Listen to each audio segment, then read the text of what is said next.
Halo guys, jumpa lagi dengan Bang Yenta Muda. Sekarang kita akan membahas tips Fantasy Euro Match Day 7 alias yang terakhir guys. Kita akan menyambut partai final Spanyol versus Inggris. Hari ini kita akan ngobrolin tentang Kane versus Olmo, rebutan top scorer. Lalu juga gol Lamine, birthday boy Yamal dari shot dengan XG 0,02 pada semifinal. Ketiga, Morata minta petugas keamanan kena kartu kuning kalau tackle doi. Keempat, ada 3 wildcard, referensi dari gue guys. Yang kelima, tim gue untuk review matchday 6, tim gue buat preview matchday 7, Klasmen Euro Bang Yenta Muda, dan deadline gabung Liga Fantasy Euro dengan hadiah juta rupiah. Langsung aja kita mulai guys.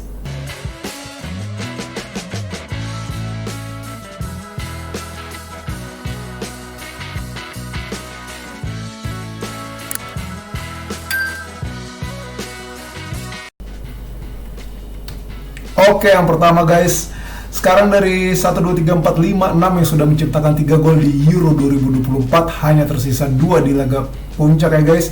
Harry Kane dari Inggris dan Dani Olmo dari Spanyol, dimana di sini mereka sama-sama sudah menciptakan 3 gol, semuanya golnya dari dalam kotak penalti ya guys. Dilihat dari jumlah tembakan juga beda tipis saja guys. Kane hanya 17 melepaskan tembakan, Olmo 15. Nah, yang keren di sini adalah meskipun Olmo ini berposisi sebagai gelandang, itu dia bisa melakukan 20 sentuhan di kotak penalti musuh ya guys. Kane 26, hanya unggul 6. Tapi yang lebih keren dari Olmo yaitu terkait menit per gol ya guys. Olmo di sini bisa menciptakan 1 gol tiap 115 menit dan Kane membutuhkan 180,7 menit untuk menciptakan 1 gol. Nah, siapa nih kira-kira yang akhirnya akan memenangi perburuan top scorer Euro guys? Lalu yang topik berikutnya adalah Lamine Yamal yang habis berulang tahun guys pada 13 Juli di usianya yang ke-17 tahun ya guys. Ini buat kawan-kawan yang suka banget fakta bahwa wah, kalau pemain habis ulang tahun pasti mainnya bagus, bisa menciptakan gol, bisa menciptakan assist. Nah, ini Lamine Yamal bisa jadi prospek untuk di kaptenin ya guys pada partai puncak. Dia juga habis menciptakan gol yang super keren pada fase semifinal ya guys, dimana XG-nya tuh dari tendangan jarak jauh itu cuma 0,2 guys, 0,02. Jadi kans gol itu sebenarnya cuma 2%, tapi Lamine Yamal bisa menciptakan gol. Dan ini kita lihat postingan Twitternya Yamal, dimana dia berlari ke arah bench pemain Spanyol dan rekan-rekannya semua menyambut dengan sangat antusias ya guys. Gokil buat Lamine Yamal. Lanjut guys, ini dia ada kejadian menarik juga di semifinal guys, seusai laga, dimana ketika para pemain Spanyol sudah melakukan selebrasi, Morata kena tackle guys sama petugas keamanan ya guys. Terus Morata di sini minta petugas keamanan kartu kuning. Nah, kabar baik ya guys, meskipun saat itu Morata sempat terlihat kesakitan kaki ya guys, tapi di konferensi pers pelatih Spanyol De La Fuente sudah mengonfirmasi bahwa Morata baik-baik saja dan bisa bermain di partai final. Nah, ini dia ada rekomendasi wildcard dari gue guys. Pertama, untuk kawan-kawan yang menjagokan Inggris buat juara, ini dia squad wildcardnya. Siapa tahu masih ada kawan-kawan yang wildcardnya belum diaktifkan dan akan dimainkan pada partai final. Tentu saja semua pemain Inggris yang ada di sini dimainkan buat jadi starter, dan 3 pemain Spanyol yang akan mendampingi menurut gue pribadi adalah Lamine Yamal, Dani Olmo, dan juga Marco Cucurella guys. Gitu. Kaptennya tentu saja menurut gue pribadi, kalau Inggris yang juara di partai final, tentu Harry Kane yang akan memberikan ancaman yang paling besar. Pas di semifinal juga Kane udah dapet, dia kan yang dilanggar ya di kotak penalti, dapat poin 2, lalu dia juga ngegolin penalti dapat poin 4, akhirnya total 8 poin di semifinal. Gitu guys. Nah, kalau di sini Declan Rice, dia master ball recovery lah, gelandang Inggris dengan ball recovery terbaik bahkan dari seluruh squad Inggris. Rice cuma kalah sama Mark Gehi soal ball recoveries. Terus di sini juga gue pilih Bukayo Saka sama Bellingham karena dia jadi pemain Inggris yang paling memberikan ancaman nyata ya guys. Dalam Saka juga mengeksekusi bola-bola matinya Inggris, set piece dari corner khususnya ya guys. Kalau free kick masih bergantian dengan Phil Foden. Sedangkan Jude Bellingham menurut gue gelandang Inggris yang paling agresif ya, paling dekat ke kotak penalti musuh untuk bisa memberikan ancaman. Lalu setelah Mark Gehi ada Kyle Walker sama John Stones. Menurut gue itu back Inggris yang paling aman ya, karena Kieran Trippier sekarang lagi sering bermain separuh pertandingan lalu digantikan Luke Shaw di babak kedua gitu. Untuk kiper tentu Jordan Pickford kalau kita jagoin Inggris juara. Bagaimana kalau kita jagoin Spanyol yang juara? Nah, ini squad wildcard menurut gue guys. Tentu saja semua pemain Spanyol dijadikan starter dan 3 pemain Inggris yang mendampingi adalah Harry Kane, Declan Rice, dan Marc Guehi. Oh ya, buat mengingatkan nih kawan-kawan bahwa di partai final dari satu tim kita boleh memiliki 8 pemain ya. Gitu, dan untuk menjelang final ini kita punya jatah 5 free transfer. Setiap kelebihan jatah transfer minus 4 poin.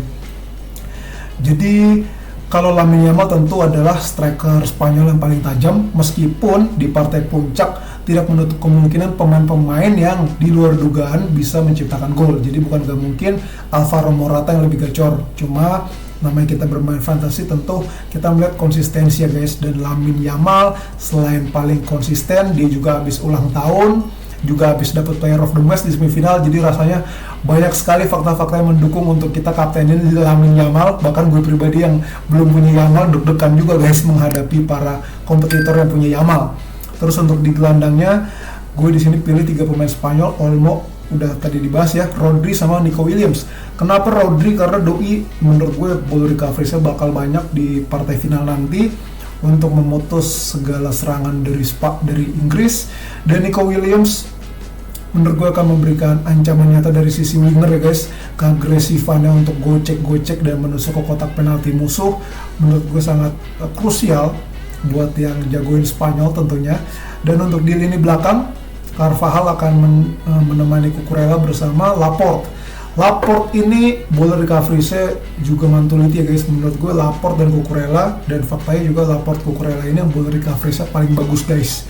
Baru Carvajal. Nah, Carvajal sudah terbiasa menciptakan gol-gol penentu, bahkan di Euro 2024 sudah ngegolin, dan di final Liga Champions musim 2023-2024 juga Carvajal golin sundulan dari corner ya pada partai puncak.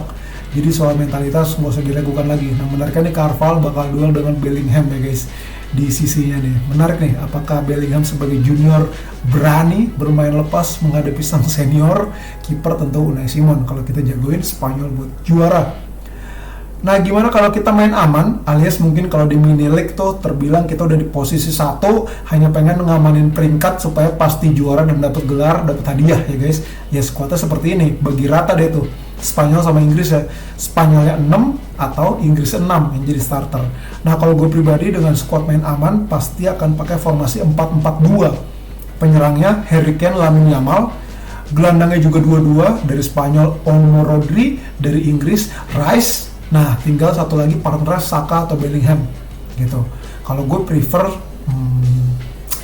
kayaknya Bukayo Saka sih ya guys, karena sejak Inggris main membaik dari perempat final tuh ketika mereka menggunakan 3 back, menurut gue Bukayo Saka tuh bermain lebih ofensif ya di sepertiga akhir lapangan dibandingkan Jude Bellingham.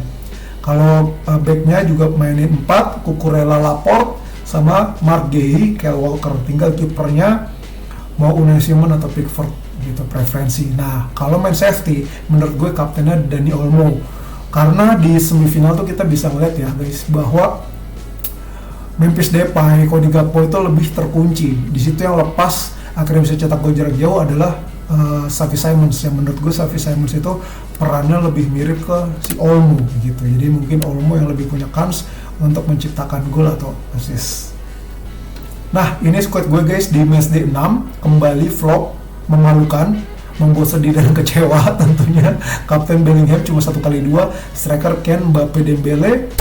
Selain Bellingham, gelandang gue Rice, Saka, Beckett, Theo, Guehi, Konde, Cucurella, kiper Pickford, cadangan Verbruggen, Saliba, Gundogan, Sewell gitu ya guys. Jadi ini benar-benar flop karena gue menjagokan finalnya tuh sebetulnya adalah Prancis versus Inggris, tapi ternyata Prancisnya gak top gitu guys. Jadi sekarang overall rank masuk ke peringkat 58.000, Indonesia rank peringkat 600-an. Nah, ini dia rencana gue guys buat matchday 7, punya jatah 5 transfer.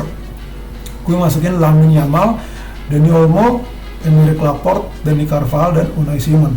Kemungkinan kalau pakai rencana transfer seperti ini, penyerang gue 2, Lamine Yamal, Kane, terus gelandangnya 4, Bellingham, Saka, Rice, Olmo, backnya juga 4, Cucurella, Guehi, Carvajal, Laporte, kipernya antara Simon atau Pickford gitu guys. Nah, kalau misalkan mau main aman, buat di akhir rasanya bukan pilihan untuk gue guys, karena rencananya berharap bisa menyalip kompetitor nih guys. Karena 2 matchday terakhir super flop, jadi gue nih udah banyak di liga-liga yang terlempar dari 10 besar guys. Otomatis bermain mesti lebih agresif ya. Jadi kapten kemungkinan pemain-pemain yang jarang dikaptenin nih. Gue pribadi sejauh ini berpikir antara kapten Cucurella, Carvajal, Laporte atau Unai Simon, semuanya dari Spanyol. Karena kalau dari analisis gue pribadi ya guys, meski sempat menjagokan final Prancis versus Inggris, tapi karena Prancis sudah gugur, gue justru sedikit lebih condong ke Spanyol nih bakal juara. Mungkin skornya akan 1-0, 2-0 atau 2-1 Spanyol yang juara gitu. Sehingga kapten gue kemungkinan besar dari Spanyol gitu. Kalau buat main safety tentu Lamine Yamal sama Olmo itu udah pasti aman banget, kemungkinan poinnya bagus, potensial besar buat gol atau assist. Tapi kalau kita pengen nyalip tentu pilihannya Cucurella, Carvajal, Laporte, antara sukses besar atau ya udah risiko kalah lagi dari Olmo dan Yamal sehingga kehilangan gelar gitu guys. Kalau plan gue sejauh ini, apakah ada masukan kawan-kawan? Boleh sampaikan di kolom komentar.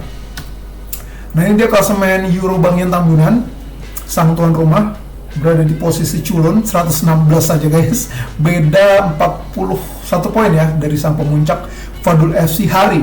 Menurut gue ini 6 besar akan bersaing ketat untuk masuk ke 3 besar. Selain Fadul FC Hari ada Inter Forever Mayusri, Asam Sulfat Arifa Ilham, Kaiju Edgo, Lukmanul Hakim, Tibo FC, Alvin Adi Saputra, Dark Lord Gatot Kaca, Edo Rida Permana. Poinnya ini masih bisa kejar-kejaran banget. Edo pun jaraknya ke Hari hanya 20 poin, masih make sense buat dikejar gitu ya guys. Dan pastikan udah ngisi Google Form ya guys di bit.ly/fantasy Euro Bangyan Tambunan untuk bisa ngeklaim hadiah. Karena siapa yang juara hari Senin hadiah langsung gue transfer gitu. Nah, buat kawan-kawan yang belum bergabung di Liga Fantasy Euro Bangyan Tambunan, deadline-nya kick off final jam 02.00 ya, Senin jam 02.00 WIB. Kalau masih ada yang ngisi setelah jam itu, ngisi Google Form itu dianggap diskualifikasi meskipun dia masuk 3 besar. Nah ini hadiahnya peringkat 1, 2, 3 buat kawan-kawan yang udah ada di posisi 3 besar atau di posisi 6 besar tadi, siap-siap untuk gue yang hubungin langsung, baik itu via DM Twitter, X atau Instagram. Oke guys, gitu dulu guys video kali ini. Semoga videonya bermanfaat. Thank you banget guys buat kawan-kawan yang udah nonton videonya sampai akhir. Semoga yang masih mengejar kompetitor bisa menyalip di matchday 7 ini. Dan buat yang udah peringkat 1, semoga lo bisa mengamankan peringkat dan mendapatkan gelar ya. Minimal 1 atau 2 liga tuh hadiahnya pasti udah bikin bersukacita banget di akhir turnamen.